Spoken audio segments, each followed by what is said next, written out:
कामासुर तो अपने विकार का प्रयोग एक शस्त्र के समान ही करता है और उसके द्वारा इस सतरंगी चक्र के निर्माण का भी इसी बात से अवश्य कोई संबंध है।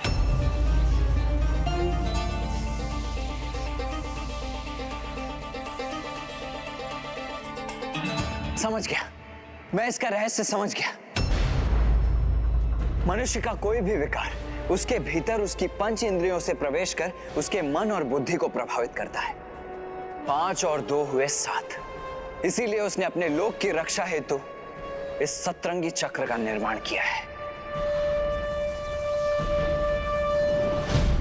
अर्थात भैया ये सतरंगी चक्र हमारी 5 इंद्रियां नेत्र, कर्ण, जीभा, नासिका और त्वचा ये मन एवं बुद्धि से संबंधित है। हाँ अनुज गणेश, जिस प्रकार 5 इंद्रियों के साथ साथ मन और बुद्धि को सुदृढ़ किए बिना हम विकारों से संघर्ष नहीं कर सकते, उसी प्रकार इस इंद्रधनुषी चक्र की 7 सतहों को पार किए बिना हम उस कामासुर तक कभी नहीं पहुंच सकते।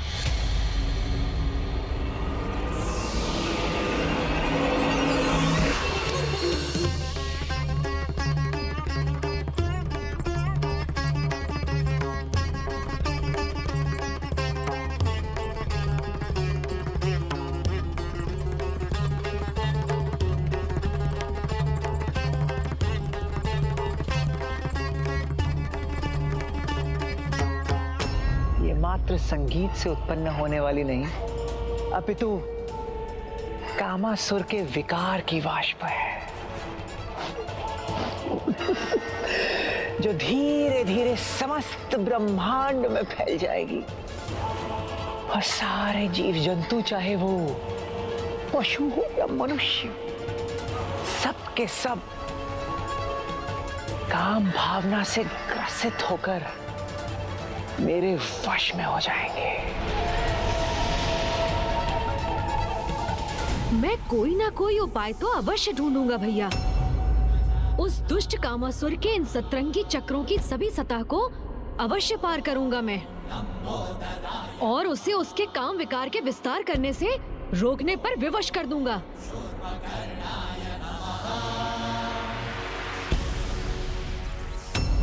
क्या उपाय है इस सतरंगी सुरक्षा चक्र को भेदने का?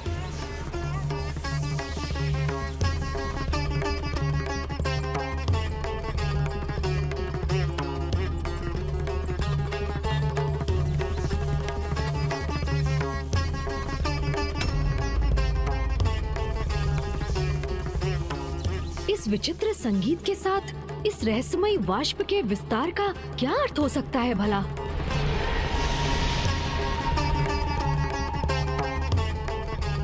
इस सितार की धुन मात्र एक साधारण धुन नहीं है। कदाचित यही धुन बाहरी सुरक्षा घेरे का स्रोत भी होगा।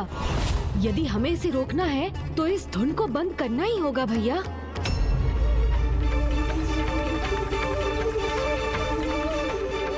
किंतु इस 7 सतह वाले सुरक्षा चक्र को नष्ट कैसे करें हम?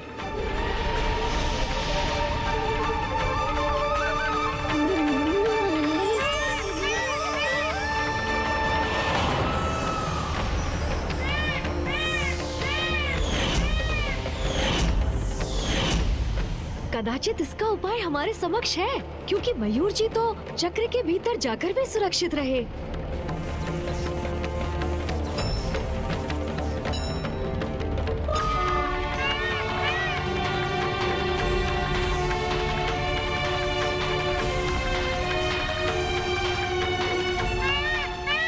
इसी कारण इस सुरक्षा चक्र की 7 सतहों के रंगों और मयूर जी के शरीर के रंगों में इतनी समानता है, क्योंकि मयूर जी इन विकारों को अपने भीतर प्रवेश ही नहीं करने देते, उन्हें ये बाहर ही रखते हैं।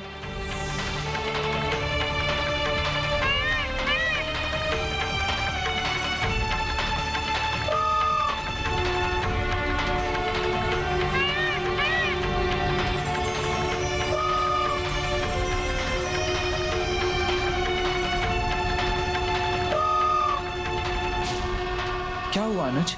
इस प्रकार एकटक क्या देख रहे हो तुम? समस्या का समाधान भैया। कैसा समाधान? ध्यान से देखिए भैया, 5 इंद्रियों के साथ मन और बुद्धि, इन सातों पर नियंत्रण के एकमात्र प्रतीक हैं मयूर।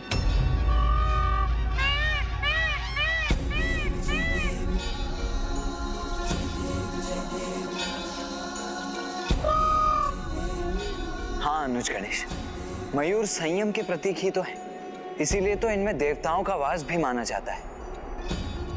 इनके ये 7 रंग पंच इंद्रियों के साथ साथ मन और बुद्धि पर भी नियंत्रण दर्शाते हैं। किंतु इससे हमारी समस्या के समाधान का क्या संबंध है अनुज? भैया, मयूर जी संपन्न है, वही 7 रंग इस सुरक्षा चक्र में भी हैं।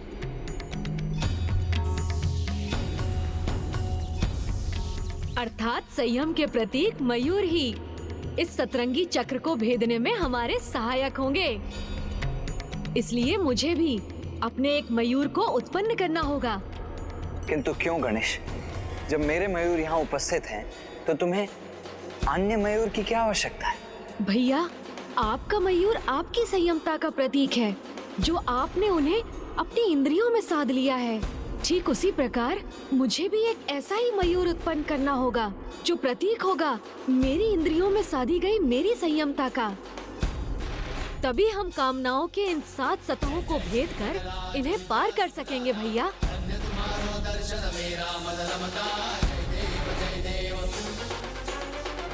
उचित है गणेश। इन 7 में सर्वप्रथम है मन, जिसे भक्ति की शक्ति से संयमित किया जा सकता है। और ये तो आपको भी ज्ञात है भैया कि माता पिता की भक्ति से श्रेष्ठ तो और कुछ भी नहीं होता। इसलिए उनका आवाहन कर मैं उस प्रथम रंग को प्राप्त करूंगा, जो प्रतीक होगा मन पर संयमता का।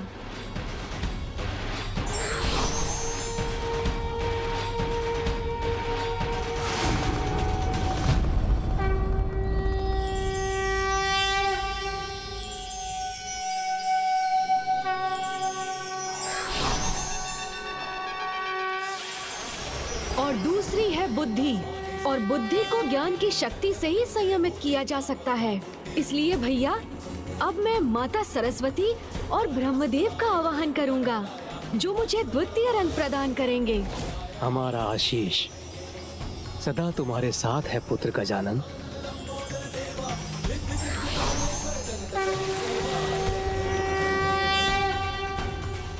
शेष 5 इंद्रियों में प्रथम है हमारे नेत्र, जिन्हें ध्यान शक्ति से संयमित किया जा सकता है।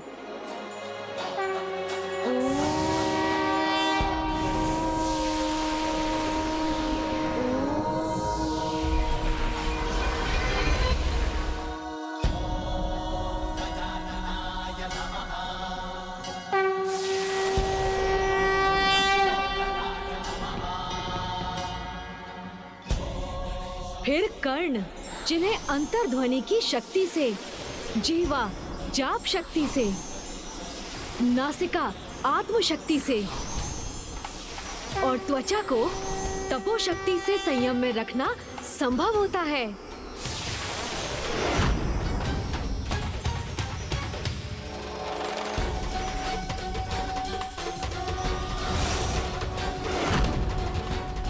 अद्भुत है पुत्र गणेश की बुद्धि। अपनी चतुराई के द्वारा ही गणेश ने 7 रंगों को प्राप्त कर लिया है स्वामी, जो प्रत्येक इंद्रियों पर विजय प्राप्त करने का प्रतीक है। और अब इन्हीं से गणेश अपने स्वयं का वाहन भी उत्पन्न करने वाले हैं, जो उन्हें कामासुर पर विजय प्राप्त करने में सहायता प्रदान करेगा।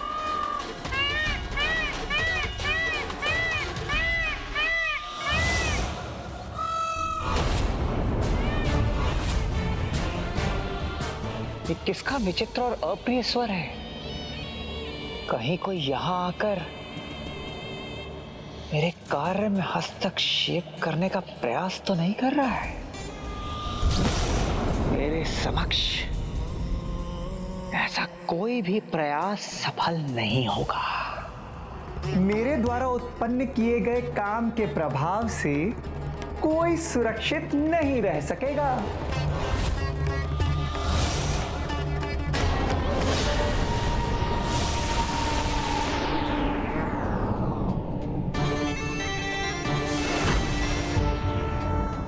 अब हमें भीतर प्रवेश करना चाहिए भैया। चलिए।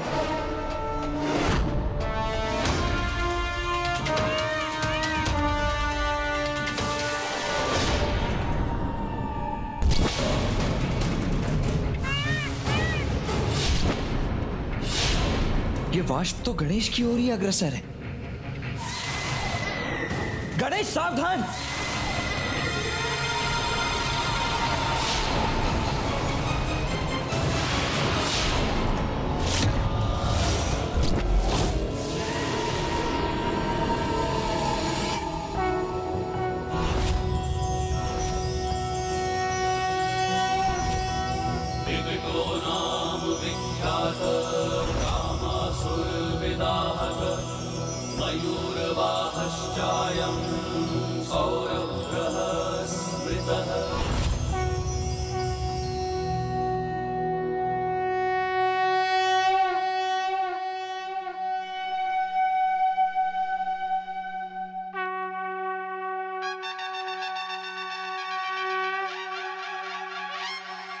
इतनी विकट समस्या का भी इतना उचित समाधान प्रस्तुत किया है विकट अवतार गणेश ने।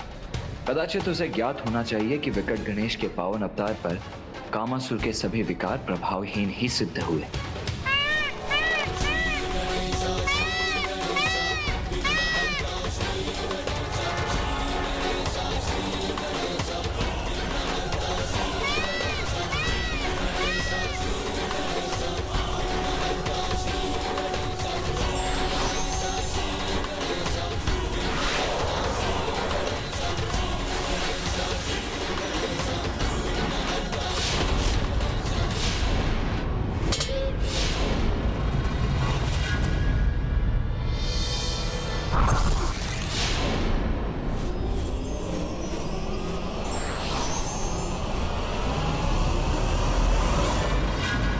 मेरे वाद्य यंत्र का तार कैसे खंडित हो गया?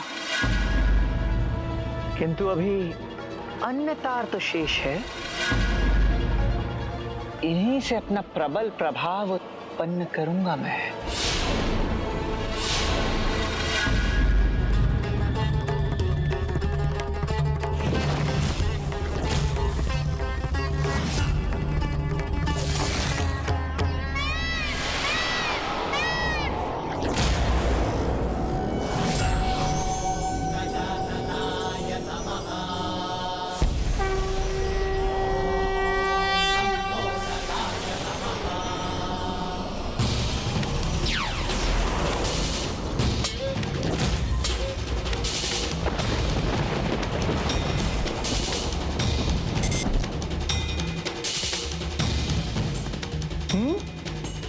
ये कैसे संभव है?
मेरा वाद्य यंत्र किसके प्रभाव से खंडित हो रहा है?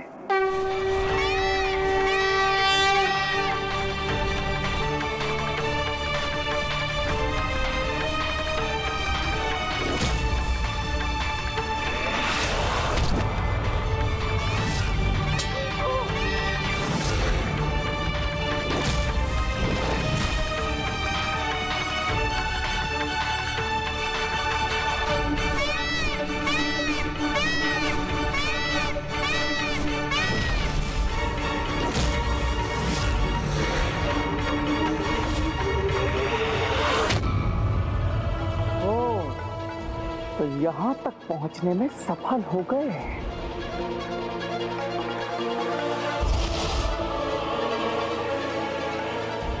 गणेश जी! नहीं मूर्ख कामासुर, मात्र गणेश जी नहीं, विकट गणेश जी।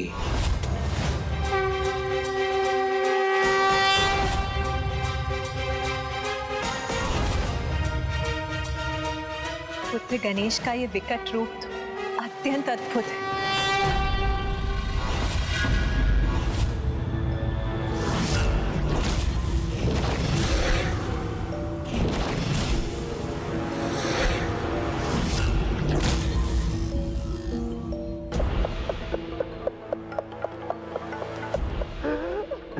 विघ्नहर्ता हो या विकट, गणेश जी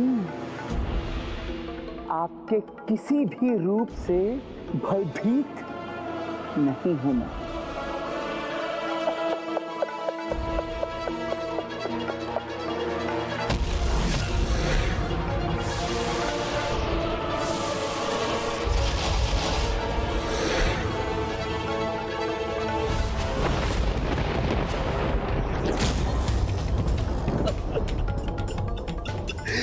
गणेश जी, आप यहां तक तो पहुंच गए, किंतु इसके आगे एक पग भी नहीं बढ़ा सकेंगे।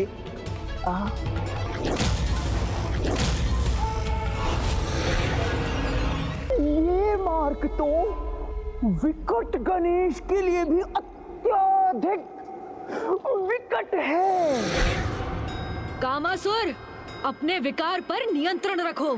तुम्हें पिताश्री शिव शंकर शंभू ने एक पिता की भांति यही समझाया था, किंतु तुम नहीं सुधरे। तो अब मैं तुम्हें चेतावनी देता हूँ, त्याग दो अपने कुटिलता भरे प्रयोजन को और धर्म के पथ का पालन करो। गणेश जी, पहचानिए मुझे, कामासुर हूं मैं और मेरे अस्तित्व का मात्र एक ही प्रयोजन है इस समस्त सृष्टि में, काम के विकार का विस्तार। और अब शीघ्र अपने इस विकार के विस्तार में पूर्ण सफलता प्राप्त होने वाली है मुझे। देखिए गणेश जी, देखिए किस प्रकार इस कामासुर की वाष्प इस समस्त पृथ्वी पर छाकर उसे प्रभावित करने वाली है।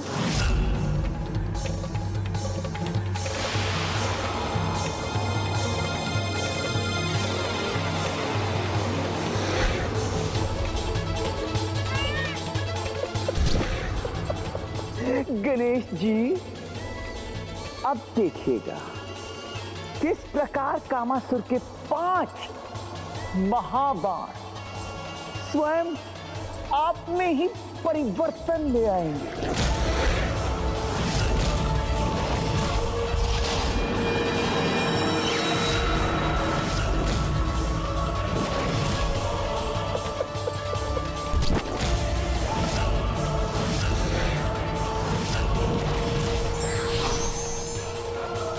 समस्त ब्रह्मांड में कोई भी आपकी रक्षा नहीं कर सकेगा गणेश जी। ये है मेरे नकारात्मक कामनाओं के 5 महाबाण।